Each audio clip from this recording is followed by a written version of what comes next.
आइए दोस्तों, हम लोग अरबी में बात करना सीखते हैं। अस्सलाम वालेकुम फ्रेंड्स। आज का जो हमारा सबसे फर्स्ट पॉइंट पे टॉपिक है वो है मुझे आपका नंबर चाहिए। दोस्तों, जब भी आपको किसी से उनका नंबर मांगना हो तो आप इसको अरबी में कहेंगे आना अबगा रगमक, आना अबगा रगमक, आना अबगा रगमक। ऐसे आप नहीं बोलेंगे आना अबगा अंता रगम, ये बोलने का सही तरीका नहीं है। आप लोग बोलेंगे आना अबगा रगमक। कुछ लोग बोलते हैं आना अबगा अंता रगम, कुछ लोग बोलते हैं आना अबगा हगक रगम। हक लगा के रकम बोलेंगे ये तो सही है, बट मैं आप लोगों को बिल्कुल सिंपल में बता रहा हूँ। आप लोग कहेंगे आना आवगा रगमक। आना मैं और मुझे इस तरह के शब्दों के लिए आना शब्द का इस्तेमाल होता है। आवगा का मतलब होता है चाहिए और रगम का मतलब होता है नंबर। बट दोस्तों, रगम के साथ में लास्ट में क लगा रहे हैं, यानी आप बोल रहे हैं रगमक, तो इसका मतलब हो जाएगा आपका नंबर। आना आवगा रगमक, तो इसका मतलब हो जाएगा मुझे आपका नंबर चाहिए। तो ये बोलने का सही तरीका है, ऐसे आप लोग बोलेंगे। या फिर दोस्तों आपको कहना हो अपना नंबर मेरे मोबाइल पर भेजो, अपना नंबर मेरे मोबाइल पर भेजो, तो आप इसको अरबी में कहेंगे अरसिल रगमक जवाले, अरसिल रगमक जवाले, अरसिल रगमक जवाले। अरसिल का मतलब होता है भेजना या फिर भेजो, इस तरह का शब्दों के लिए अरसिल शब्द का इस्तेमाल होता है। रकम का मतलब होता है नंबर और रगमक का मतलब हो जाएगा आपका नंबर, या फिर बोले तो अपना नंबर, ऐसे आप बोल सकते हैं। जवाली का मतलब होता है मेरे मोबाइल पर। अरसिल रगमक जवाली, इसका मतलब हो जाएगा अपना नंबर मेरे मोबाइल पर भेजो। या फिर दोस्तों आपको इसी शब्द को कुछ इस प्रकार से कहना हो, जैसे कि नंबर व्हाट्सएप पर भेजो, नंबर व्हाट्सएप पर भेजो, तो आप इसको अरबी में कहेंगे अरसिल रकम व्हाट्सएप, अरसिल रकम व्हाट्सएप, अरसिल रकम व्हाट्सएप। अरसिल का मतलब हो जाएगा भेजना, रकम का मतलब होता है नंबर, और ये लोग व्हाट्सएप को व्हाट्सएप बोलते हैं, यानी ट नहीं होता है, इसलिए ट की जगह पे त का इस्तेमाल करते हैं। अरसिल रकम व्हाट्सएप, नंबर व्हाट्सएप पर भेजो। और सपोज कीजिए दोस्तों वो बंदा नंबर भेज दिया, अगर वह गलत नंबर हो और आपको कहना हो यह नंबर गलत है, यह नंबर गलत है, तो आप इसको अरबी में कहेंगे हादा रकम खता, हादा रकम खता, हादा रकम खता। हादा का मतलब हो जाएगा यह, रकम का मतलब होता है नंबर और खता का मतलब होता है गलत। हादा रकम खता, यह नंबर गलत है। दोस्तों मैं आप लोगों को यहाँ पे एक चीज़ बताना चाहूँगा। वैसे रकम नहीं होता है, रकम होता है, यानी काफ से लिखा जाता है, बट ये लोग रकम को रगम ही बोलते हैं, यानी ग लगा के बोलते हैं। काफ को गाफ की तरह बोलते हैं, यानी बोले तो रकम को रगम बोलते हैं। तो सही रहेगा, क्योंकि हम लोग को बोलचाल वाला लहजा इस्तेमाल करना है, तो हम लोग भी रकम को रगम ही बोलेंगे। हादा रगम खाता, यह नंबर गलत है। या फिर दोस्तों आपको कहना हो यह नंबर बिजी है, जैसे जो बंदा आपको नंबर दिया आप लगा रहे हैं, हो सकता है वो नंबर बिजी बताए, और वही चीज़ आप बताना चाहते हैं कि यह नंबर बिजी है, तो आप इसको अरबी में कहेंगे हादा रकम मस्कूल, हादा रकम मस्कूल, हादा रकम मशगूल। हादा का मतलब हो जाएगा यह, रकम का मतलब हो जाएगा नंबर, और मशगूल का मतलब होता है बिजी। हादा रकम मशगूल, यह नंबर बिजी है।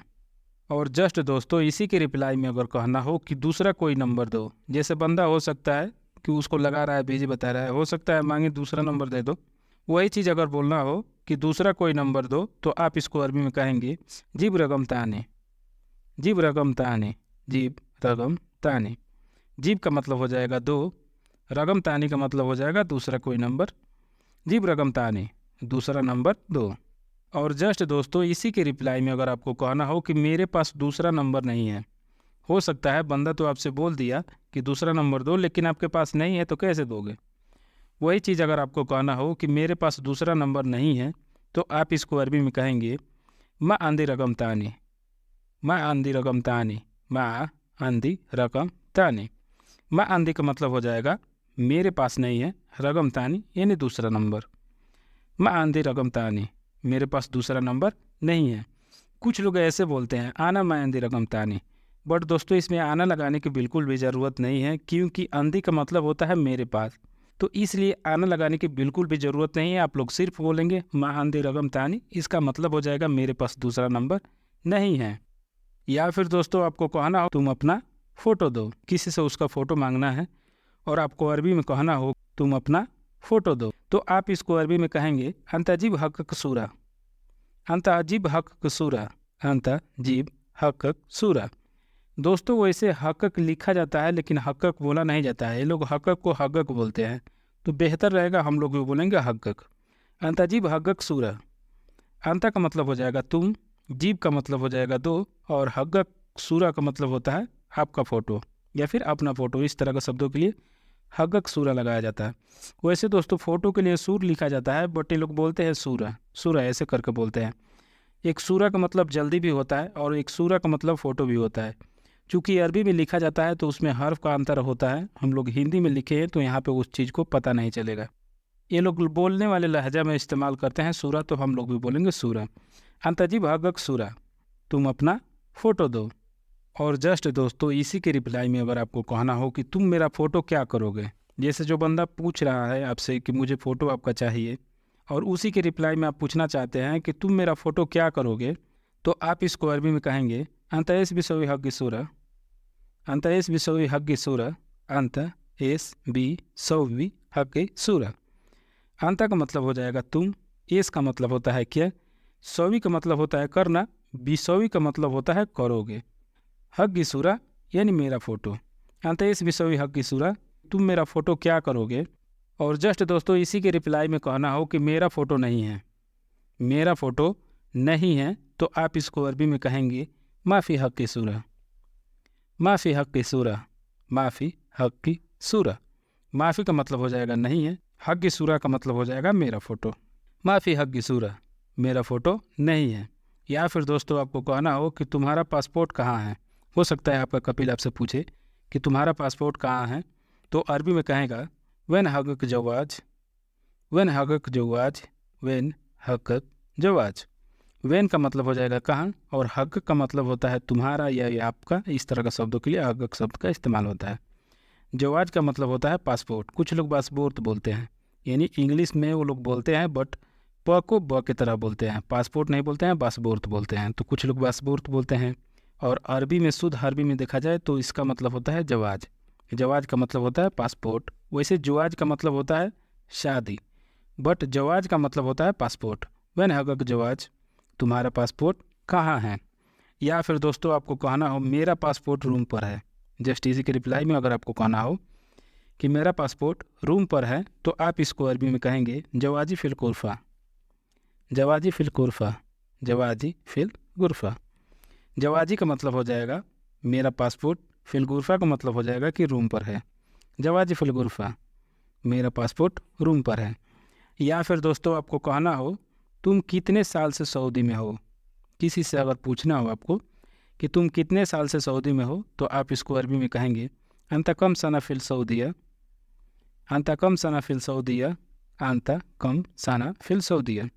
अंत का मतलब हो जाएगा तुम, कम सना का मतलब हो जाएगा कितने साल, फ़िल सऊदिया यानी सऊदी में। अंत कम सना फ़िल सऊदिया, तुम कितने साल से सऊदी में हो। और जस्ट दोस्तों इसी के रिप्लाई में अगर आपको कहना हो मैं 5 साल से सऊदी में हूँ, मैं 5 साल से सऊदी में हूँ, तो आप इसको अरबी में कहेंगे अना खमसा सना फ़िल सऊदिया, अना खमसा सना फ़िल सऊदिया, अना खमसा सना फ़िल सऊदिया। आना का मतलब हो जाएगा मैं, खमसा सना का मतलब होता है 5 साल, फ़िल सऊदिया यानी सऊदी में। आना खमसा सना फ़िल सऊदिया, मैं 5 साल से सऊदी में हूँ। और जस्ट दोस्तों कुछ इस प्रकार से कहना हो कि तुम छुट्टी कब जाओगे। हो सकता है आपसे कोई पूछ रहा है कि तुम छुट्टी कब जाओगे, तो अरबी में कहेगा अंत मिता बिरो इजाजा, अंत मिता बिरो इजाजा, अंत मिता बिरो इजाजा। अंत का मतलब हो जाएगा तुम, मिता का मतलब होता है कम, और रोह का मतलब होता है जाना। बट दोस्तों बिरोह बोल रहे हैं या फिर बरोह बोल रहे हैं, तो इसका मतलब हो जाएगा जाओगे, इजाज़ा यानी छुट्टी। अंतमिता बिरोह इजाज़ा, तुम छुट्टी कब जाओगे। और जस्ट दोस्तों इसी के रिप्लाई में अगर आपको कहना हो कि इंशाअल्लाह 1 साल बाद, इंशाअल्लाह 1 साल बाद, तो आप इसको अरबी में कहेंगे इंशाअल्लाह बाद वाहिद सना, इंशाअल्लाह बाद वाहिद सना, इंशाअल्लाह बाद वाहिद सना। इंशाअल्लाह दोस्तों वैसे तो सब लोगों को पता है कि इंशाअल्लाह का मतलब क्या होता है, बाद वाहिद सना का मतलब हो जाएगा 1 साल बाद। इंशाअल्लाह बाद वाहिद सना, इसका मतलब हो जाएगा इंशाअल्लाह 1 साल के बाद। या फिर दोस्तों आपको कहना हो कि मुझे 2 महीने की छुट्टी चाहिए, आपको अगर अपने कपिल से छुट्टी जाना हो और मांगना हो छुट्टी, तो आप इसको अरबी में कहेंगे अना आपका सहरेन इजाज़ा, अना आपका सहरे निजाजा, आना आपका सहरे निजाजा। आना का मतलब हो जाएगा मैं या मुझे। इस तरह का शब्दों के लिए आना शब्द का इस्तेमाल होता है, जैसे कि मैं आप लोगों को पहले भी बता चुका हूँ। आपका का मतलब होता है चाहिए। सहरेन का मतलब होता है 2 महीना। इजाज़ा का मतलब होता है छुट्टी। एंड आपका सहरेन इजाज़ा, मुझे 2 महीने का छुट्टी चाहिए। तो आई होप दोस्तों इस वीडियो को सारे टॉपिक आप लोगों को पसंद आया होगा। दोस्तों वीडियो पसंद आता है तो वीडियो को लाइक कर दें, चैनल पर नए हैं तो चैनल को सब्सक्राइब भी कर ले, ताकि जो भी मैं वीडियो डालूँ उसका नोटिफिकेशन आप लोगों को मिलता रहे। तो मिलते हैं फिर से नेक्स्ट वीडियो में ऐसे ही मज़ेदार टॉपिक के साथ। तब तक के लिए आप लोगों से अलविदा लेते हैं। Thanks for watching this video.